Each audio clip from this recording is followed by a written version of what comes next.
Folks have lived in fear of the number 13 for literally thousands of years. First, according to Norse mythology, the number 13 developed a bad reputation when the god Loki crashed a dinner party with 12 other gods, making, of course, Loki the 13th god. At this party, Loki was responsible for coordinating the shooting of the Norse god Balder was the son of Odin and Frigg. He was thought of as just and honorable, like an overall good god, a shining, beautiful beacon of good and beauty, which made his death devastating to everybody. After he was shot by Hor, H-O-O-R, the world went dark, according to mythology. There is a somewhat similar dinner party theory in Christianity. According to claims, there were 13 guests at the Last Supper, Jesus and his 12 apostles. This dinner took place on a Thursday, followed the next day by the crucifixion on Good Friday. But there are so many other instances of 13 being unlucky throughout various cultures across the globe. So, for example, a year with 13 full moons instead of the usual 12 caused problems for the monks who were creating early calendars. There are also connections here to ancient calendars,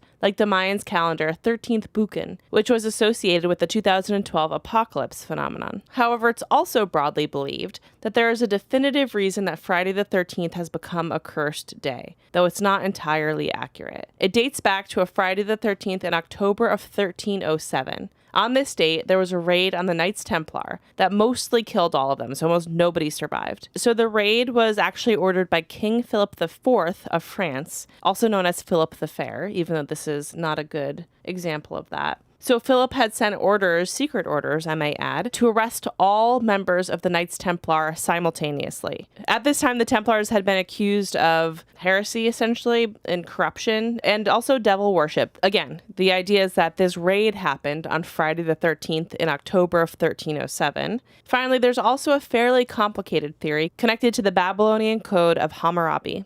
The Code of Hammurabi is a legal text that was written in the mid-1700s BC. It's one of the oldest and best preserved texts that still exists from ancient Babylon. It was composed on a combination of stone and steel, and currently sits at the Louvre in Paris. The Babylonian Code of Hammurabi does not include the number 13 in the list of laws, sort of similar to not including a 13th floor on a building. It just feels like it's superstitious and it was left out. So the real reason that Friday the 13th picked up in superstitious popularity is because of a book that came out in 1907 called Friday the 13th. The gist of the story is that a stockbroker uses the date to deliberately crash the stock market. And of course, when Friday the 13th, the film, finally came out in 1980, it helped sort of seal the fate, in a way, it was that recent, of this superstition.